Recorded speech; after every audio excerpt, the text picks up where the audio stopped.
Hoi Adrienne, wij zitten hier in de culturele broedplaats, Nesse. Even om te beginnen, wie is Adrienne van der Werf en wat doe jij hier? Ik ben Adrienne van der Werf, ik ben artistiek coördinator van Nesse. En ik ben hier sinds 1 oktober vorig jaar aan de slag om van deze plek een bruisende plek voor kunstenaars en ontwerpers te maken. En wij zijn de culturele broedplaats van Terneuzen voor productie, ontwikkeling en presentatie van hedendaagse kunst en ontwerp. We hebben hier werkruimtes voor kunstenaars en ontwerpers. We hebben een residentieprogramma waarvoor we kunstenaars uitnodigen om hier onderzoek te doen naar thema's die heel relevant zijn voor deze regio. En daarnaast doen we ook presentaties in de binnenstad van Terneuzen waar we volgend jaar mee aan de slag gaan.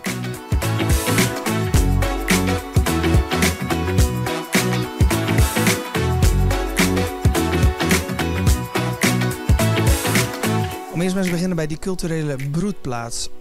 Waarom is dat nodig? Wat is er nou zo specifiek aan een broedplaats en waarom is het belangrijk om dat in een stad als Terneuzen dat te hebben?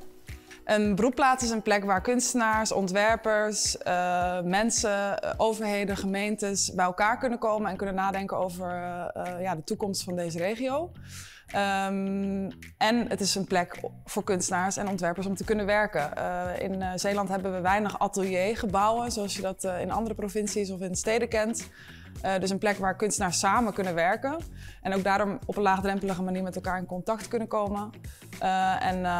Het is gewoon heel mooi om zo'n plek te kunnen faciliteren. En ook echt heel erg naar dat maakproces te kijken. Hoe je daar ook van elkaar kan leren. En hoe ook weer de mensen van hier weer van de kunstenaars kunnen leren. Want het maakproces vindt natuurlijk in de ateliers plaats. Maar dit hele pand is natuurlijk ook een maakproces op zich. We zitten in de oude Philipsfabriek aan de Haarmanweg. Hoe zijn jullie bij deze plek terechtgekomen? Hoe is die gedachtegang tot stand gekomen? We hebben in een voortraject, vorig jaar zijn we met verschillende mensen uit de gemeenschap hier in gesprek gegaan. En we hebben opgehaald wat zij nou verwachten van zo'n plek. Hoe moet het eruit zien? Wat voor karakteristieken heeft dat? En daar kwam eigenlijk naar voren dat we het liefst in een industrieel pand zouden willen zitten. En dat het ook dicht bij het water zou zijn.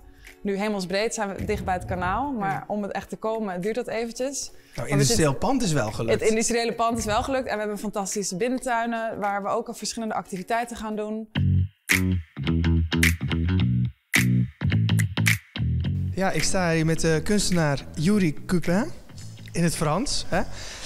Nesse heeft ook een aantal hele mooie binnentuinen. We staan er hier bij één, dus aan de andere kant ook nog een tuin. En daar ben jij iets bijzonders mee van plan. Vertel. Nou, we willen eigenlijk die tuin, die is redelijk verwaarloosd. Dus die willen we eigenlijk omvormen tot een hele mooie tuin die een beetje een tussenruimte is tussen Nesse en het publiek. Dus het wordt een openbare tuin.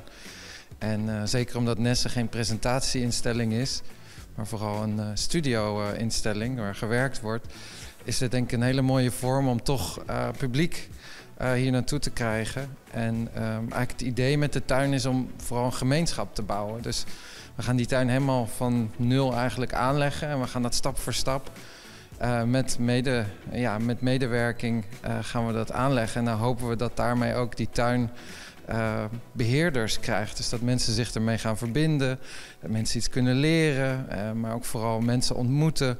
Dus het is eigenlijk een sociale tuin, zou je kunnen zeggen. En beetje de verbinding tussen mensen uit Terneuzen en Nesse eigenlijk.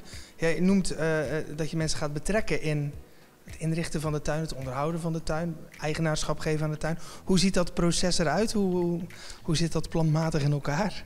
Nou, dat ziet eruit in de vorm dat we alles vanaf het prille begin zelf gaan doen. Dus je kunt inderdaad boompjes, planten kopen en dingen laten doen. Maar we gaan zelf zaden verzamelen, we gaan daaruit opkweken. We gaan ook in de omgeving kijken van wat zijn nou interessante lokale soorten die we hier kunnen aanplanten. En één gemene deler eigenlijk tussen alle vegetatie is dat het eetbaar moet zijn. Dus het moet uitnodigen aan mensen om een interactie mee aan te gaan. Dus je kunt inderdaad een kastanjeboom neerzetten, maar je kunt ook een tamme kastanje en die kun je dan weer eten. Dus zo proberen we dat eigenlijk mensen uit te nodigen om ook echt gebruik te maken van die tuin. Nou, dan moet Zeeuws-Vlamingen aanspreken, denk ik. Als er gegeten kan worden, dan zijn ze meestal enthousiast. Ja.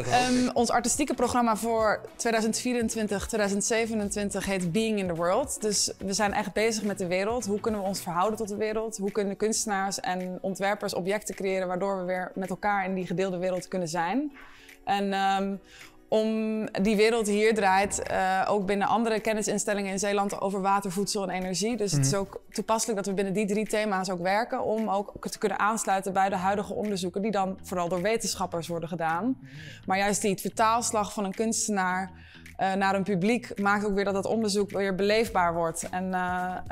Kan je daar een praktisch voorbeeld van geven? Van zoiets, hoe die wetenschap en die kunst, hoe dat elkaar ontmoet? Bijvoorbeeld een project van Marten van Haaster is een ontwerper, werkt met fytoremediatie. Dat is een proces van planten waarbij er chemicaliën uit de grond kunnen worden gehaald. En er zijn hele succesvolle onderzoeken gaande nu bij de 3M-site in Zwijndrecht om PFAS ook uit de grond te halen.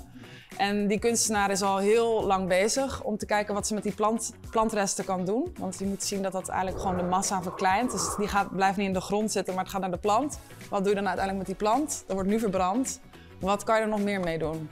Dus zij is echt bezig met eigenlijk een oplossing van een heel grootschalig probleem voor deze regio. Concrete oplossingen te zoeken. En ook te zien waar het stokt.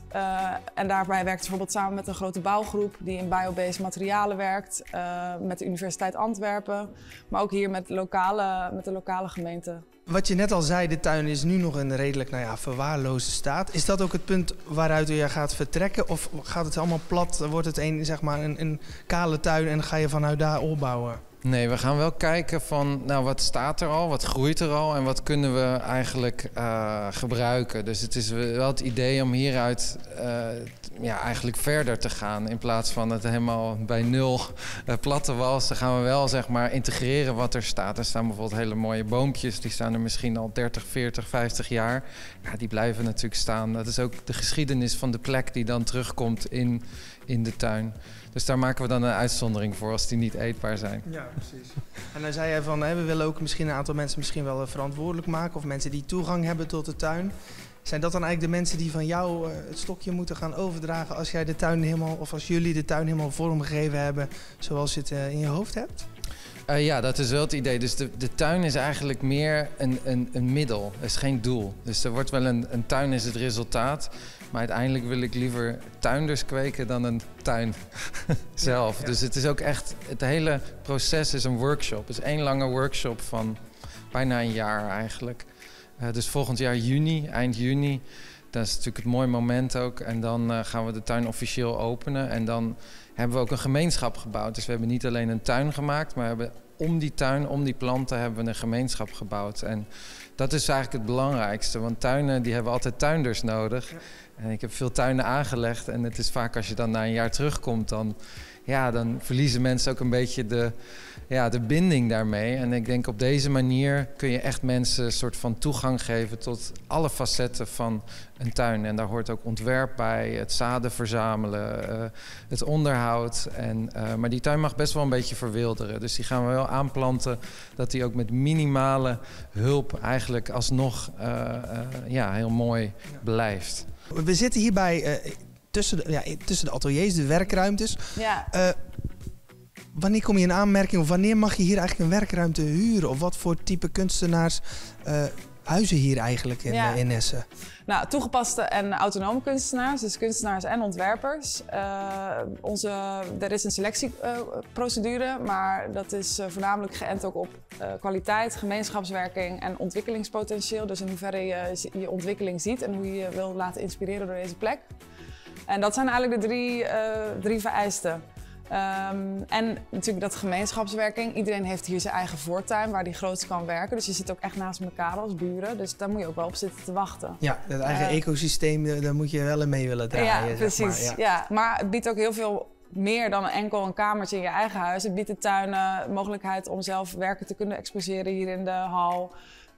De onderzoekstuin is echt voor het cultiveren van planten. We hebben een pigmententuin aangelegd. We hebben een studio waar je ook kan dansen. We hebben een werkplaats.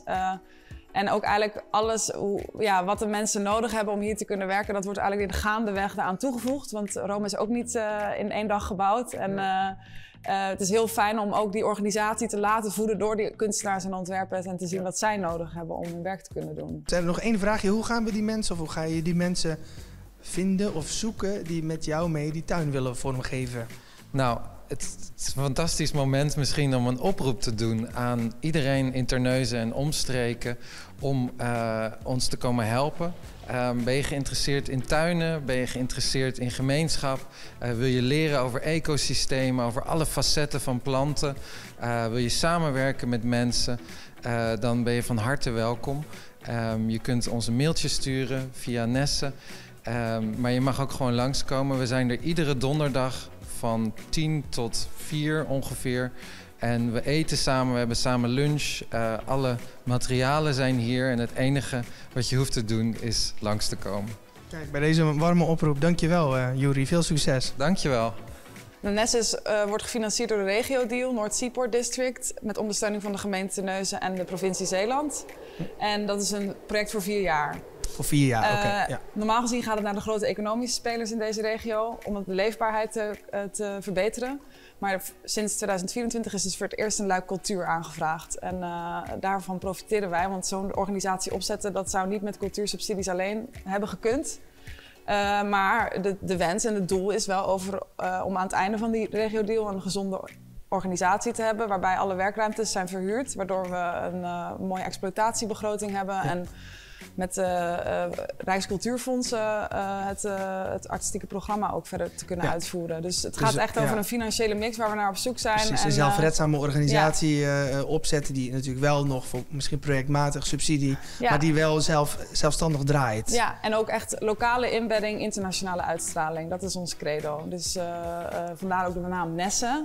Is een verwijzing naar Ternesse, Terneuzen. Ja. Maar het heeft ook een hele goede Engelse tong van Nessie Nest. Dus ook weer de referentie naar die broedplaats. En waarom die internationale uitstraling? Waarom is dat belangrijk?